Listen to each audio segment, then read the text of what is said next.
सेवा में एक मरु का शासक लाखा, मरु क्षेत्र रहता है, यानी ये पूरा क्षेत्र मरु है, वैसे तो अमरकोट का था, अमरकोट।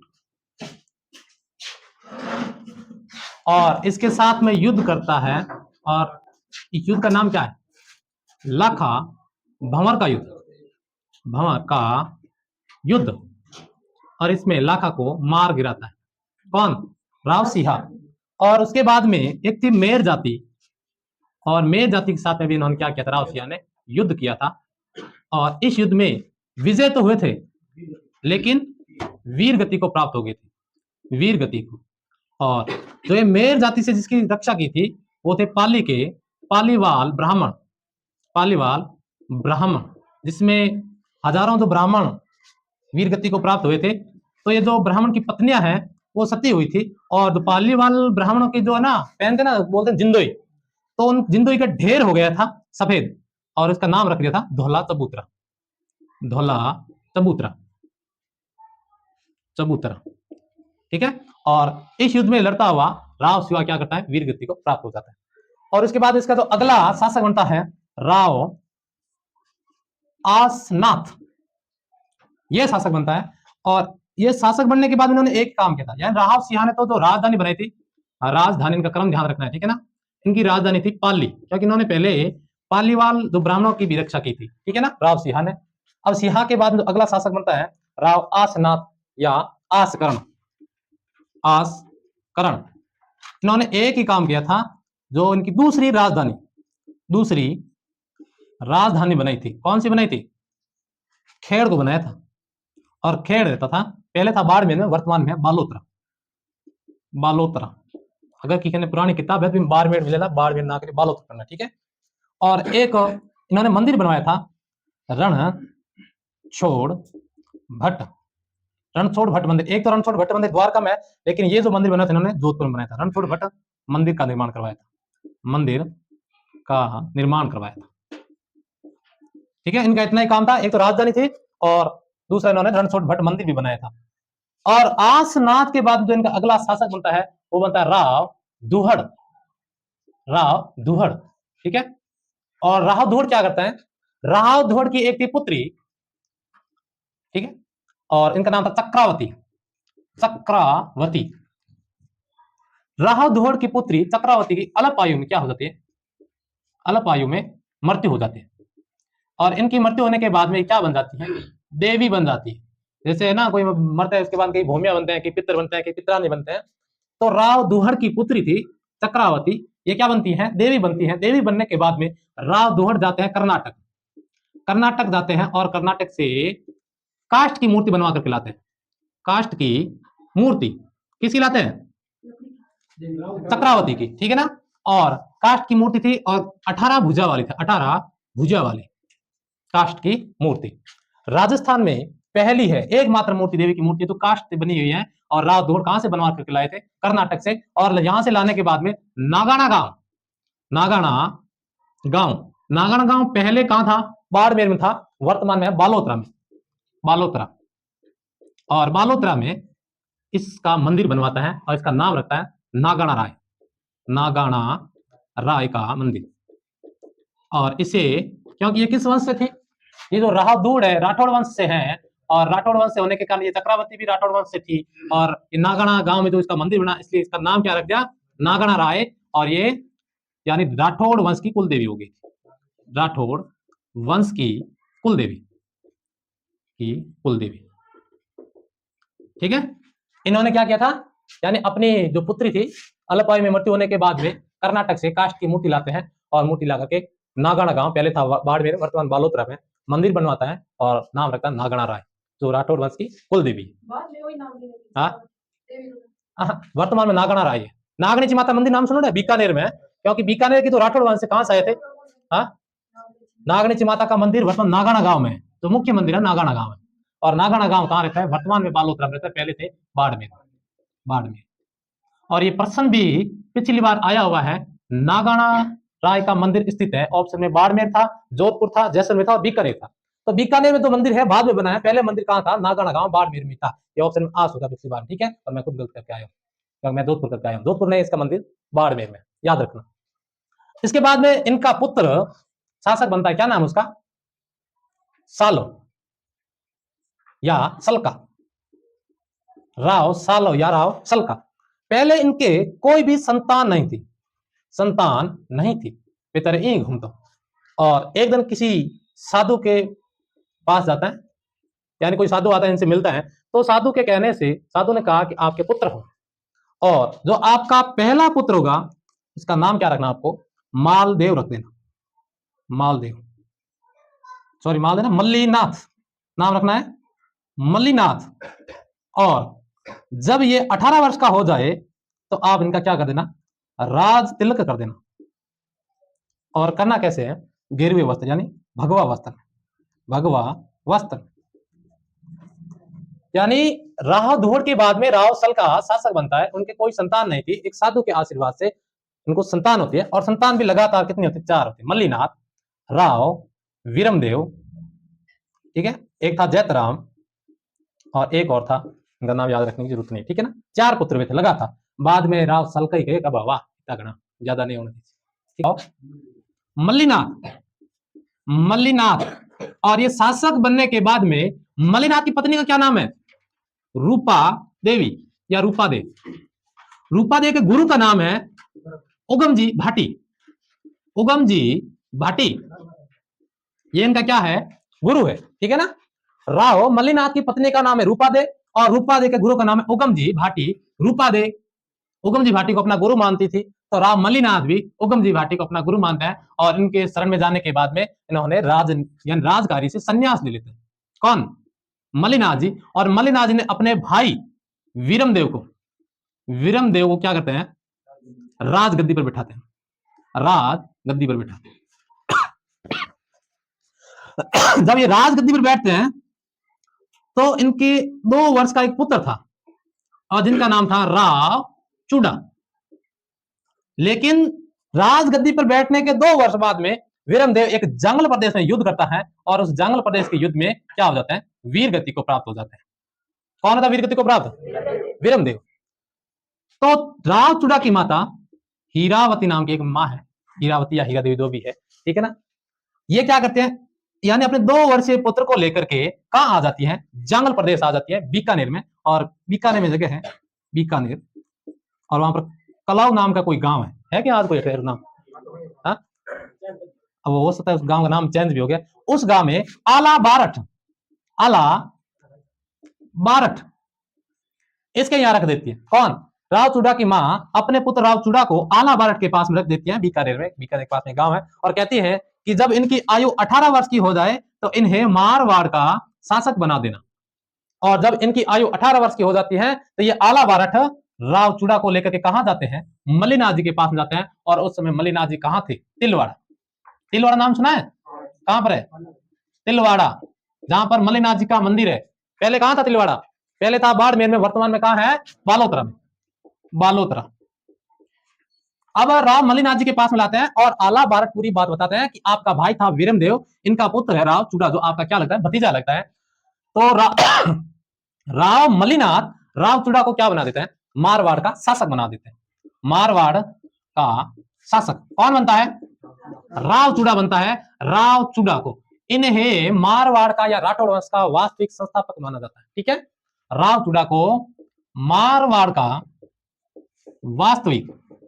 वास्तविक संस्थापक माना जाता है। अब देखिए, शासक बनने के बाद में मल्लीनाथ जी राव चूड़ा को कहां भेज देते हैं? राजस्थान और गुजरात की सीमा पर। राजस्थान और गुजरात है और राजस्थान है, ठीक है, इस सीमा पर भेज देता है। और बाहर से कोई जो व्यापारी आता है घोड़ा लेकर के, और राजस्थान में उन घोड़ों को बेचते हैं। तो राव चूड़ा ने क्या किया था? राव चूड़ा ने इनसे घोड़े छीन लिए थे, और घोड़े छीनने के बाद में जो व्यापारी किनके पास आते हैं? राव मल्लीनाथ जी के पास आते हैं, कहते हैं कि आपका जो भतीजा है शासक है मारवाड़ का, और वो हमसे घोड़ा छीन लेते हैं। तो मल्लीनाथ जी ने राव चूड़ा ने अपने भतीजे से कहा था कि इनके घोड़े देने के लिए, लेकिन राव चूड़ा ने मना कर दिया था। मना करने के बाद में राव जो मल्लीनाथ है, इन्होंने राव चूड़ा को राज सिंहासन से हटा दिया था। अब देखो, एक तो राज सिंहासन से कौन हट गया? राव चूड़ा, ठीक है।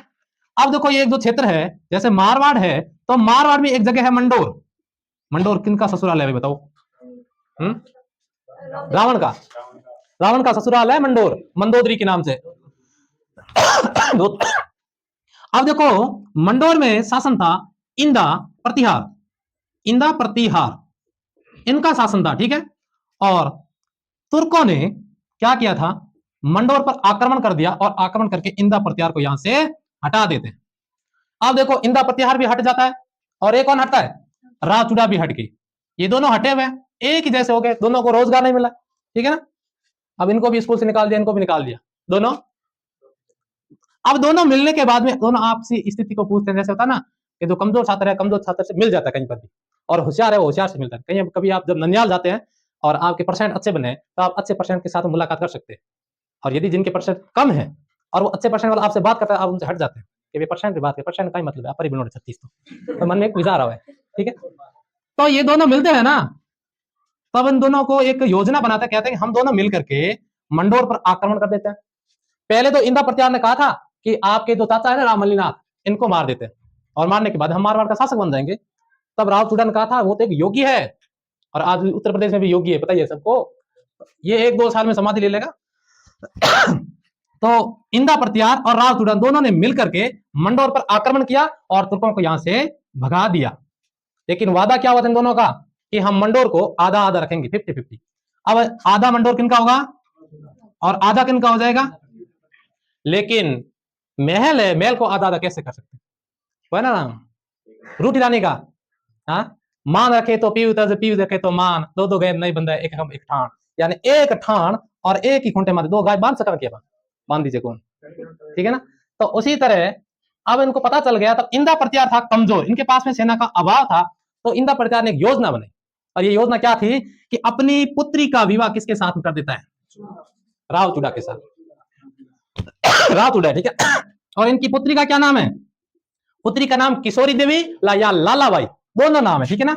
एक नाम है किशोरी देवी या लालाबाई, लालाबाई, ये दोनों नाम किनके हैं, इसके, ठीक है ना। अब देखो थोड़ा ऊपर ले लो, अब लालाबाई को दहेज में देता है। अब जो मंडोर है, मंडोर यानी इंदा प्रतिहार, इंदा प्रतिहार अपनी पुत्री, पुत्री क्या नाम है इसका, किशोरी या लाला बाई को दहेज में दे देता है, दहेज में देता है। आज देगा कि कोई, हाँ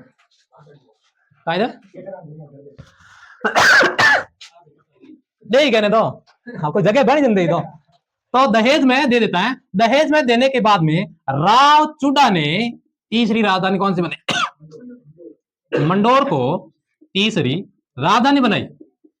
और जो इतना प्रतिहार, ये प्रतिहार राव चूड़ा के क्या बन जाते हैं, सामंत बन जाते हैं।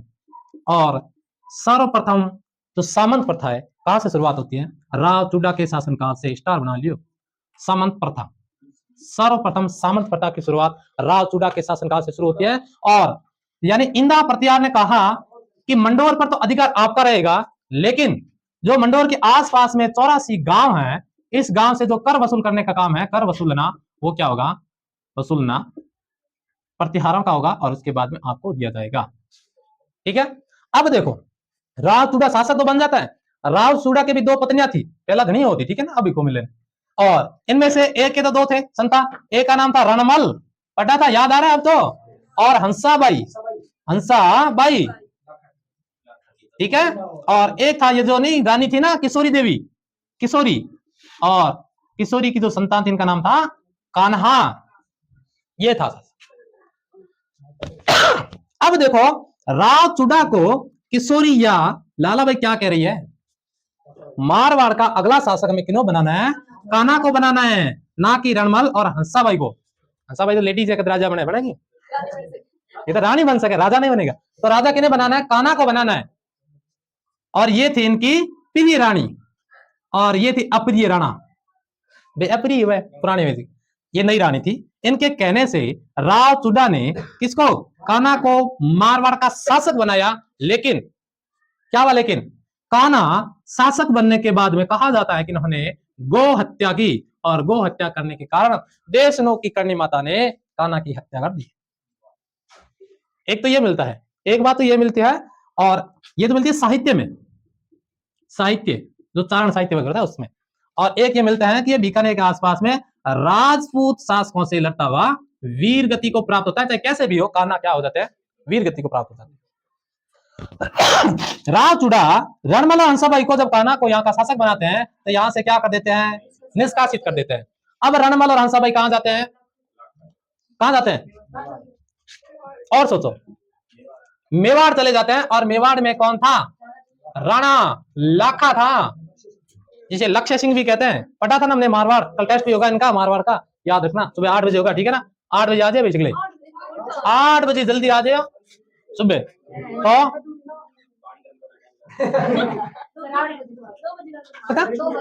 2 बजे टाइम ज्यादा जो है रखना, तो मॉर्निंग में ही है। हाँ चलो 8 या 9 बजे। अब देखो ये राणा लाखा के पास में आते हैं रणमल अपनी बहन का क्या लेकर के, रिश्ता लेकर के, हमने पढ़ा था एक बार और सुन लेना कहानी, ठीक है। और आया किसके लिए, राणा लाखा का पुत्र है राणा चूड़ा, वो तो था राव चूड़ा, ये है राणा चूड़ा, यानी अपनी बहन का रिश्ता लेकर के लाखा के पास आया, तेरा तो पुत्र है राणा चूड़ा, इनको मैं मेरी बहन का रिश्ता कर दूं। लेकिन राणा चूड़ा को पता चला कि ये जो नारियल पहला मेरे पिताजी को दे दिया लाखा को, तो चूड़ा ने कहा था जो पहले नारियल मेरे पिता को दिया है इसके ये रिश्ता मेरे पिता के साथ में होगा। रणमल ने कहा कि हम आपके पिता के साथ में कर देंगे, डोकरे के साथ कर देंगे, और इसको कोई दिक्कत कौन, डांटी कौन मुंह में, तो दूसरा तो डाले। लेकिन जो हंसाबाई और राणा लाखा जी को पुत्र हो वो राजगद्दी में बैठे लो, और ये एक रिजल्ट आवे, वो रिजल्ट कहीं आवे, मोकल के रूप में आता है, ठीक है ना। और ये जो क्या बन जाता है, भीष्म, इसलिए इसका मेवाड़ का क्या कहते हैं, मेवाड़ का भीष्म भी कहते हैं और मेवाड़ का राम भी कहते हैं, दोनों याद रखना राणा चूड़ा को। अब देखो मोकल है, मोकल की कौन से युद्ध में हत्या कर दी जाती है चाचा मेरा मेहता पवार के द्वारा, हाँ जिलवाड़ा, जिलवाड़ा अभियान में मोकल की क्या कर देते, हत्या कर देते चाचा मेरा और मेहता पवार। तब हंसाबाई का, यानी मोकल का एक पुत्र था ना कुंभा, अब कुंभा क्या लगेगा, हंसाबाई होता। तब हंसाबाई ने, यानी कान्हा की मृत्यु के बाद रणमल जब कहां का शासक बन जाता है, जोधपुर का, यानी मारवाड़ का, तो हंसाबाई इनको वापस यहाँ बुलाते हैं, और यहाँ बुलाने के बाद रणमल ने राव चूड़ा के भाई राघव देव और इनके सैनिकों की क्या कर दी थी, हत्या कर दी थी। और रणमल क्या करना चाहता था, मारवाड़ और मेवाड़ को एक बनाना चाहता था और पूरे पर अपना अधिकार करना चाहता था। तो राणा चूड़ा वापस क्या करता है, कुंभा और चूड़ा दोनों मिलकर के रणमल की हत्या की योजना बनाते हैं। लेकिन इनके साथ में रणमल के साथ एक मली थी, क्या नाम था उसका, भारमली। ये दासी किसकी थी, दासी थी रणमल की, लेकिन कुंभा और चूड़ा ने दोनों ने इस दासी को अपनी ओर मिला लिया था, भारमली को। और भारमली को भड़का करके भारमली क्या कर देती, इनको जहर दे देती है। और जहर देने के बाद में रणमल के साथ इनका पुत्र था, पुत्र का क्या नाम है, जोधा, जोधा था। और जोधा भाग करके कहां आ जाता है, बीकानेर क्षेत्र में आ जाता है। बीकानेर के बाद में जब वापस मारवाड़ का शासक बनता है ना, हमने पढ़ी थी ना आवल बावल की संधि मेवाड़ में 1453, और आवल बावल की संधि के बाद में या हरबूजी सांकला के आशीर्वाद से जोधा यानी कहां का, मारवाड़ का शासक बनता है। और मारवाड़ का शासक बनने के बाद में जोधा ने करणी माता के आशीर्वाद से, करणी माता के आशीर्वाद से मेहरानगढ़, मेहरानगढ़ दुर्ग की नींव भी रखता है और जोधपुर नगर बसाता है, और जोधपुर को चौथी राजधानी बनाता है, राजधानी लास्ट राजधानी है। कच्छावा में कौन सी थी पहली, पहली थी दौसा, दूसरी मानसी या रामगढ़, तीसरी आमेर, चौथी जयपुर, और इसमें भी पहली कौन सी होगी, पाली, दूसरी खेड़, तीसरी मंडोर, चौथी जोधपुर, सामने है, ठीक है ना। अंतिम राजधानी बनाता है। और मेहरानगढ़ जो किला बनाते हैं ना, कौन सी पहाड़ी पर बना है मेहरानगढ़ का किला, इस पहाड़ी का नाम क्या है, चिड़िया टुक पहाड़ी। तो यहाँ पर एक महाराज था, चिड़िया महाराज, चिड़िया महाराज, ये तपस्या करता था, तपस्वी था। तो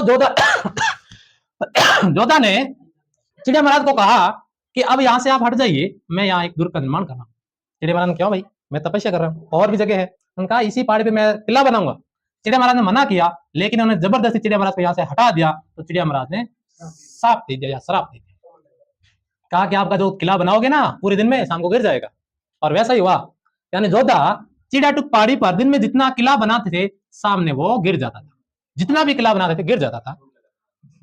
तो उसके बाद में करणी माता के आशीर्वाद से करणी माता ने कहा कि इनमें जिंदा व्यक्ति को दफन करना पड़ेगा नींव में। तो दो व्यक्ति थे, एक राज्या और भांबी, राज्या और भांबी, भांबी है मेल आ गया भांबी, दो व्यक्ति को जिंदा इसमें दफन किया गया था। और इसके बाद में करणी माता ने कहा था कि आपको जो चिड़िया महाराज को एक अलग पहाड़ी देनी पड़ेगी, इनको एक अलग पहाड़ी भी दी थी और इसी पहाड़ी का नाम भी क्या रखा, चिड़ियाटुक पहाड़ी। चिड़ियाटुक पहाड़ी पर इन्होंने क्या बनाया था, हाँ हाँ चिड़ियाटुक पहाड़ी। तो हाँ देखो मैंने राज्य और भांबी दो, चलो जो भी राज्य और भांबी जो भी आपको ऑप्शन मिले वो नींव में दफन कर देना, ठीक है। राज्य भांबी जो भी मिले नींव में क्या करना है, दफन करना है। अब देखो जोधा के पुत्र थे कितने, 4 पुत्र थे। एक का नाम था बीका, एक का नाम था सातल, एक का नाम था सूजा, सूजा राजा सूजा दूध पता सूजा, एक का नाम और याद नहीं, ठीक है ना। 4 पुत्र थे। जोधा जोधा एक बार पंजाब की ओर गया था युद्ध अभियान में और साथ में कौन था, बीका भी था। और युद्ध अभियान से वापस लौट रहे थे तब चूरू के आसपास ताल छापर, ताल छापर नाम सुना, उसके आसपास में ये विश्राम करते हैं जोधा और बीका। और जोधा का मन था किस पर, सातल पर, शासक बनाने के। तो जोधा ने अपने पुत्र बीका से कहा था कि तू इसी क्षेत्र में अपना कोई अलग राज्य बना ले और अपना राज सिंहासन ग्रहण कर ले। जोधपुर का अगला शासक सातल को बनाना है। बीका ने कहा कि जो आप कह रहे हैं बात सही है, मैं मानूंगा, लेकिन हमें एक शर्त रखनी पड़ेगी। क्या है कि जोधपुर का छत्र, ढाल, तलवार, राज चिन्ह और एक चीज और, यानी 5 चीज इन्होंने मांगी थी। 5 शायद तक ये नागणेची माता की मूर्ति के कुछ अवशेष है। उन्होंने कहा ये मैं 5 चीज वहां से लेकर आऊंगा। जोधा ने कहा आज ही ले ले। बीका ने कहा आज नहीं, आपकी मृत्यु के बाद में जब अगला शासक सातल बनेगा तो मैं अपने भाई से युद्ध करके यहाँ लेकर के आऊंगा। और बीका लेकर के आता भी है और विजित भी होता है। लेकिन जब बीका वहां से रवाना होता है तो जोधा इनको एक साथ में क्या देता है, भैरव जी की मूर्ति देता है। कहता है कि जो भैरव जी की मूर्ति है जहां रुकेगी वहां पर अपने एक यानी नगर की स्थापना कर देना। और बीका वहां से रवाना होते हैं। रवाना होने के बाद में भैरव जी की मूर्ति अचानक कहाँ, कोडाना, यहाँ पर ये मूर्ति रुक जाती है। और बीका की माँ का नाम क्या था, कौडम देवी था। अपनी माँ के नाम से इन्होंने कौडम देसर तालाब बसाया था, कौडम देसर तालाब या झील का निर्माण किया था। और उसके बाद में बीका ने थोड़ी सी आगे एक बीका की टीकरी नाम से क्या बनाया था, किला भी बनाया था, जिसे बीका की टीकरी कहते थे पहले। और वर्तमान में जो है ना जूनागढ़, एक इन्होंने बनाया था, राय सिंह ने बनाया, तो बीका की टीकरी नाम से, ठीक है ना। और अगला जो शासक है राव, सातल, सुजा, ये हम कल पढ़ेंगे, ठीक है। और तक समझ में आयो। पहला राजा कौन होता, राव सिंहा। राव सिंहा के बाद में कौन हुआ, हाँ आसनाथ। आसनाथ के बाद में राव दुहड़, और दुहड़ के बाद में सालो या सलका। सलका के बाद में हाँ मल्लीनाथ, और मल्लीनाथ के बाद में इनका भाई बनता है विरमदेव। विरमदेव के बाद में कौन बना, राव चुडा। और राव चुडा के बाद में शासक कौन बना, राव काना। और काना के बाद में शासक कौन बना, रणमल। और रणमल के बाद में शासक कौन बना, राव जोधा। सिया कहीं गिरियो, पाली राजधानी बनाई और युद्ध करियो, क्यों, और लाखा भंवर का युद्ध कहते हैं। और उसके बाद आसनाथ ने क्या किया था, दूसरी राजधानी बनाई खेड़ को, और रणछोड़ भट्ट का मंदिर बनवाया था। राव धूड़ ने क्या किया था, राण धूड़ की पुत्री, क्या नाम था उसका, चक्रावती। यानी ये समझ लो कि धूड़ में चक्राव लाग जाए, चक्राव लाग जाए, याद रहे जी। यानी राव धूड़ की पुत्री थी चक्रावती, जिनकी अल्प आयु में मृत्यु हो जाती है। काष्ठ की मूर्ति लाते 18 भुजा वाली। और अब धूड़ में रमा खेलना, जन कपड़ा कहीं पड़ जाए, सड़ पड़ जाए तो सलका याद रहे, कहीं याद रहे जी, राव सलका। और सलका रख के पहला कोई पुत्र को होता नहीं, बाद में आशीर्वाद में पुत्र होता ही गया 4 जन के अम्मा हुआ, नाम का हमारा क्यों नहीं बोले। तो उसके बाद में शासक बनता है राव मलिया की नाम है। तो उसके बाद में शासक बना था मल्लीनाथ, और मल्लीनाथ की पत्नी थी रूपादेव, और इनका तो गुरु कौन था, उगमजी भाटी। उगमजी भाटी के कहने से इन्होंने क्या किया था, संन्यास ले लिया था। तो मल्लीनाथ ने अपने भाई विरमदेव को शासक बना देता है, लेकिन 2 वर्ष तक ही शासक रहा था और उसके बाद में राव चूड़ा शासक बनता है और राव चूड़ा शासक बनने के बाद में अपनी पत्नी किशोरी देवी के कहने से अगला शासक किसे बनाते हैं? कान्हा को बनाते हैं, लेकिन कान्हा की मृत्यु हो जाती है, कंडी माता का। और उसके बाद में अगला शासक रणमल बनता है। रणमल के बाद में कोई बन गया रौनक पखियां दी, कोई छोड़ के शीश महल चले। कोई बन गया रौनक पखियां, पलिया नाज ते नखरियां विच कोई गरम रेत ते थल। कोई पलिया नाज भुल गया मकसद आवंदा, कोई करके मकसद हल चले। कोई भुल गया मकसद आवंदा, कोई करके मकसद हल चले। गुलाम फरीदा। कोई बन गया रौनक पखियां दी, कोई छोड़ के शीश महल चले। कोई पलिया नाज ते नखरियां विच कोई गरम रेत ते थल। कोई भुल गया मकसद आवंदा, कोई करके मकसद हल चले। गुलाम फरीदा।